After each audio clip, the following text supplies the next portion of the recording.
People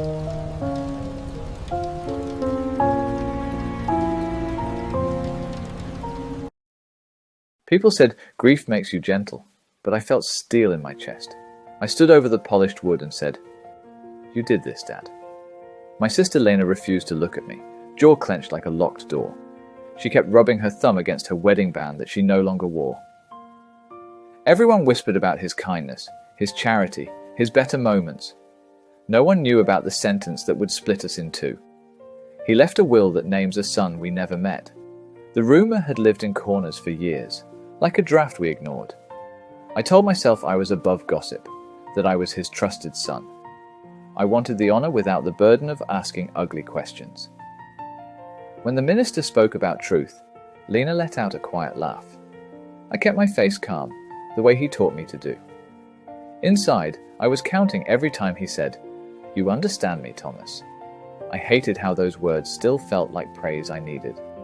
I looked at my sister and said, "We'll hear it together." The lawyer's office smelled like paper and patience. Lena took the chair by the window and wouldn't blink. I sat opposite the desk, hands folded like I was the one on trial. He cleared his throat and used words that were too light for their weight. "To my children, Thomas and Lena, I leave my love," he read. Lena laughed once, sharp, then covered her mouth. "And to my son Caleb." The room tilted when I heard it. The lawyer kept going, saying the house, the land, the shop. Everything that held our stories passed to a name we didn't own. I felt my throat tighten, but I kept still. Lena turned to me and whispered, "Did you know?" I said, "No," and heard how small it sounded. The lawyer slid forward a sealed letter with my name. I didn't reach for it. I watched the seal and felt the distance between us grow. Outside, the air felt too bright. We stood on the sidewalk like strangers in the same coat. Lena said, "You always knew more than me." I said, "That's not the same as this." "He trusted you," she said, and I heard the craving under the anger. I answered, "He trusted me to hold things together, not to keep secrets." She stepped closer, eyes wet but blazing. "You never asked him anything real," she said. "You liked being the one he leaned on." I wanted to tell her I didn't earn it, that it was a burden. Instead, I said, "We need to read the letter." She shook her head and started walking away. "I already read my part," she tossed over her shoulder. I stood there, clutching the envelope, wondering if paper could burn through skin. I didn't open it that night. I sat at the kitchen table our mother once called Command Central. The clock sounded like a hammer in a quiet shop. I remember Dad slipping on his coat after dinner saying, "Back soon." Mum would smile thin, and I'd pretend not to hear it crack. I remembered a watch he wore, engraved with initials that weren't ours. When I was 16, I asked him about those letters. He said, "A client," and kissed my head like I was still 8. I filed it under business and forced myself not to think. That was the bargain I made to feel like the good son. I wish I had made a different one. I wish I'd said, "Who is he?" and watched his face. I turned the envelope over again and again, feeling the glue seam. Finally, I slid a knife under the fold and told the room, "Okay." His handwriting looked careful, like he wished it could behave. "Thomas," it began, "I loved you in the way I knew." The line made me angry and tender in the same breath. He wrote about mistakes like they were weather, not choices.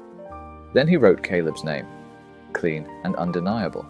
He said, "I failed him by hiding. I failed you by pretending." He said, "The house is his because he never had a home that was his." He asked me to hold Lena when she couldn't stand me. I hated that he assumed I could carry her again. I hated that part of me wanted to. At the bottom he wrote, "You were my spine." I folded the letter and pressed it to the table. I said out loud, "I wasn't your spine, I was your cover." Lena texted, "I found a photo. Come tomorrow. Come?" We met at the house before the realtor's sign appeared. Lena had the keys and the kind of resolve that breaks things. She didn't say hello.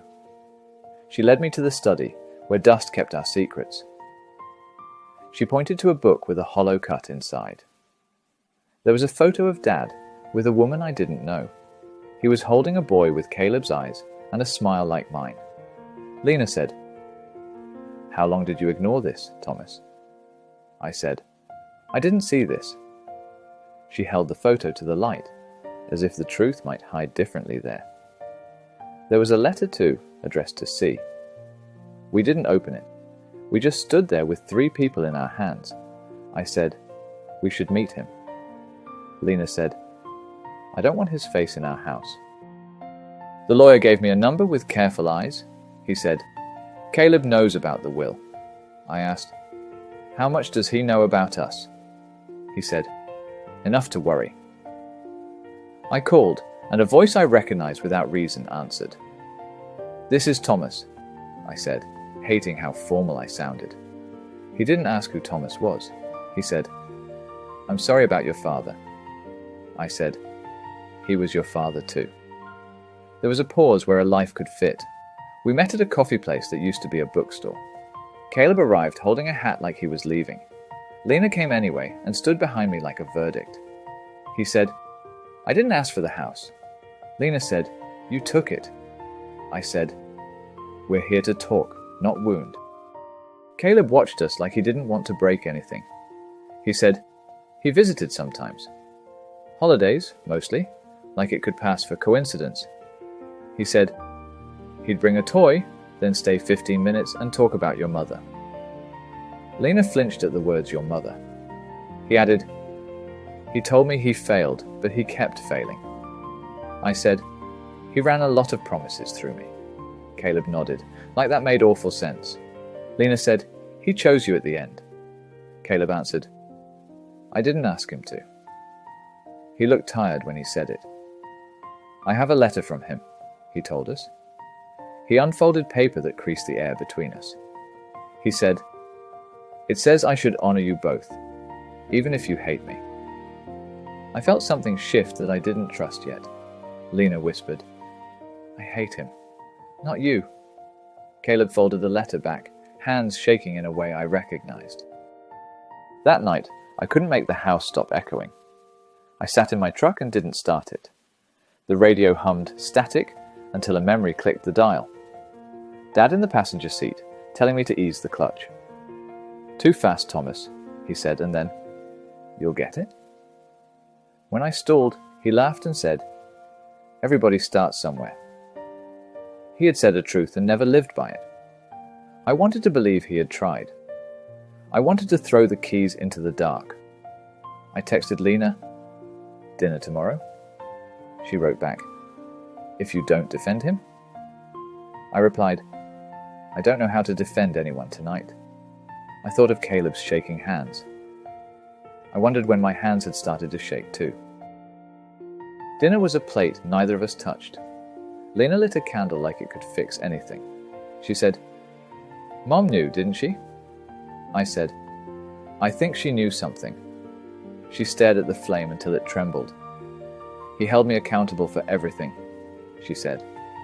"Grades, curfew, tone of voice, all of it. And you? He gave you speeches instead of rules." I started to defend him out of habit. Then I stopped and said, "He asked me to be his cushion." She looked up, surprised I used the word. "Cushion," she repeated, like it tasted strange. She said, "I lost a baby last year, Thomas." The room changed shape around us. She added, "I didn't tell him. I didn't want him deciding the meaning of it." I reached for her hand and didn't let go. The next day I went to the cemetery alone. I didn't bring flowers. I stood at the stone like it might answer back. "You made me your wall," I said. And I liked it sometimes, because it felt like importance. I didn't ask who Caleb was, because I liked being the one in the room. The wind didn't argue with me. "You made Lena your mirror," I said, and refused to see her.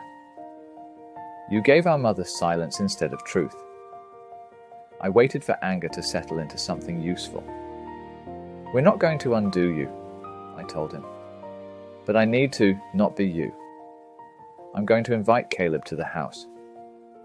If that's wrong, I guess I'll live with being wrong." I left the stone with nothing said back and everything said anyway. Lena stared when I said Caleb would come to the house. "I'm not cleaning up for him," she said. I told her we weren't cleaning up for anyone. He arrived on time, shoes muddy from the yard. He wiped his feet too many times on the mat. "It's strange to see this place from inside," he said quietly. We started with the attic because it felt safer than the living room. Boxes were labeled in his careful block letters.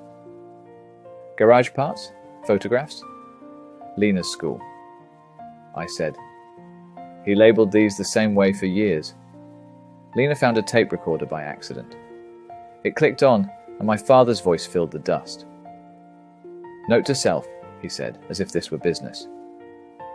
"Tell Thomas the story about the watch. Tell Lena I'm sorry." The tape hissed and kept him alive for a minute longer. "I meant to tell you both," his voice said, thinner than memory. "I treated truth like a thing I could schedule. The watch was from Caleb's mother," he admitted. "She was kind to me when I didn't deserve kindness.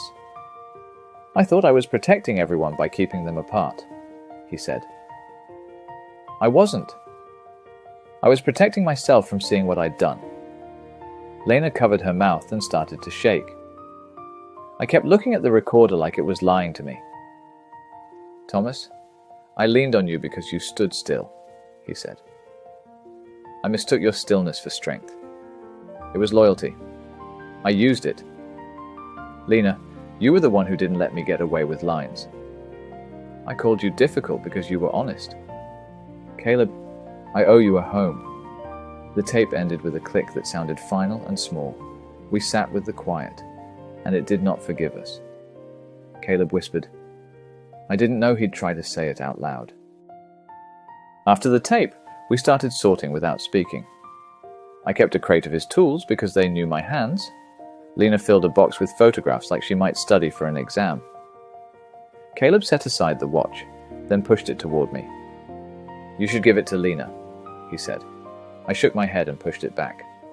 "Keep it," I told him. "Let it mean something better this time."